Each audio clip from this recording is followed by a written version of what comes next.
The New York Islanders have signed prospect Jesse Nurmi to a 3-year entry-level contract. And the big question is, why now?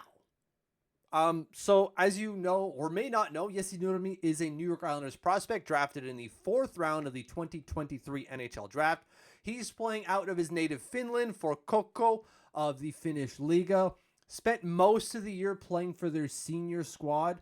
He played 19 games for the senior squad in the Finnish Liga.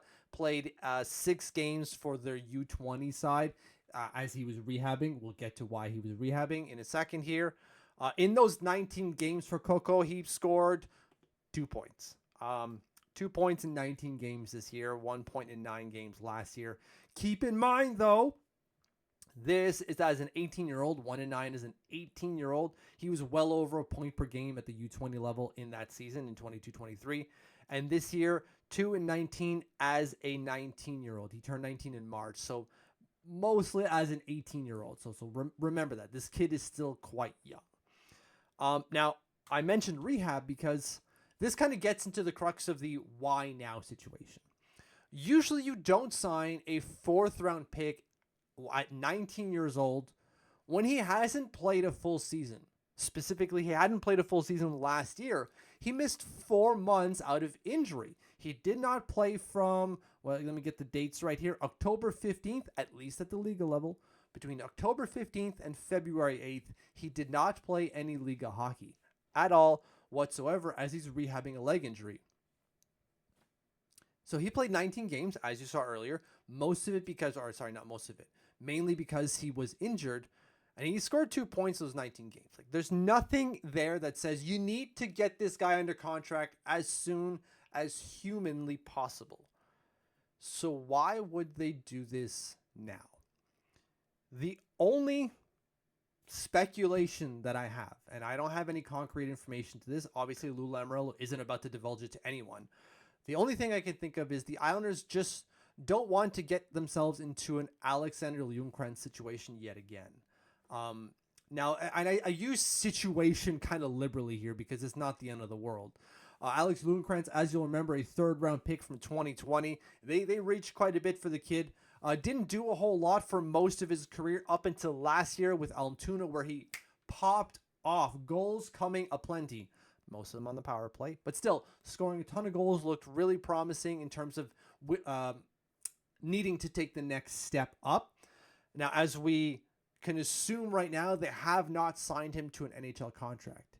And because Alexander Ljungqvist was drafted in 2020, the Islanders had until June 1st to sign him to an NHL contract, or they would lose Ljungqvist's rights in the NHL. Now, again, we assume they haven't signed him because the news has not broken at this point, and as it's now June 12th, I think we're safe to say that that's not going to happen. And so they lose his NHL rights. Not that that's necessarily a big deal. I don't think there's another NHL team that's going to go, "Yerp, thank you very much." But still, the Islanders don't want to get into a situation where they lose their prospect before they should be allowed to, right? Lou Lamoriello is a big stickler for if you have time, you take it. Specifically when it comes to prospects. How many times has this guy said you can call up a prospect too early, but there's no such thing as calling up a prospect too late? He likes to keep control of his guys for as long as he's legally allowed to do so under the CBA, to wait until they reach that point of maturity where they are ready for the NHL, whenever that happens to be for that specific prospect. And so they don't want to get in that situation again when it comes to Jesse Nurmi. Now, I know there are other prospects here that could be signed, but this is one we're focusing on right now. They don't want to get to that point.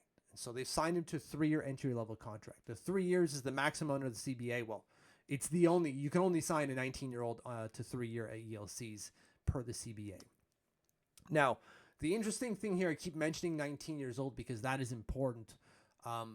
When it comes to the CBA and ELCs, if you are 19 years old or 18 or 19 years old on the year of signing, your contract can slide for another year. Okay? So for Jesse Nurmi, because he signs his contract now as a 19-year-old, he turned 19 in March, his contract can still slide one more year so long as he doesn't play 10 NHL games next season, which I'm sure you at home are saying, that's not going to happen. I love Jesse Nurmi. His forechecking is great. His speed is great. He's got some pretty good hockey IQ. He's got to work on his shot, I think, a little bit, but he obviously knows that. 44 shots in 19 games. The guy's getting enough pucks on net here. It's just not translating into goals just yet. There's a lot to like in this kid's game, but he's not at a point where he's going to be playing 10 NHL games for the New York Islanders next year. That's just not happening. So what this means is that his contract is going to slide one more season. So his ELC won't actually start until 25-26, buying the Islanders a bit more time to see what this kid is all about. And they've done this before. They did it just last year with Kaleo Delius. They signed him to a contract kind of early, and his ELC has slid 2 years now, and he's just about to take the first steps in the AHL next year when his ELC actually finally kicks in. So kinds of shades of what happened with Kaleo Delius for Jesse Nurmi. Now, I've reached out to Jesse Nurmi's team, to Kuko, to see if he's going to play there next year on loan. I imagine he will until I hear otherwise. I don't believe the Islanders are going to pull him from Coco and play him at the AHL level next year, but you never, ever know. So that's why I reached out to the team. I have not heard from them yet at the time of recording, perhaps because of some time differential thing. So I might have more information on that later, but I assume that Jesse Nurmi, signed to the 3-year ELC, will be playing for Coco next year on loan before coming over to North America in 25-26. But we shall see about that. Thank you for watching. Thank you for subscribing. If you haven't, click that button, and we'll see you later.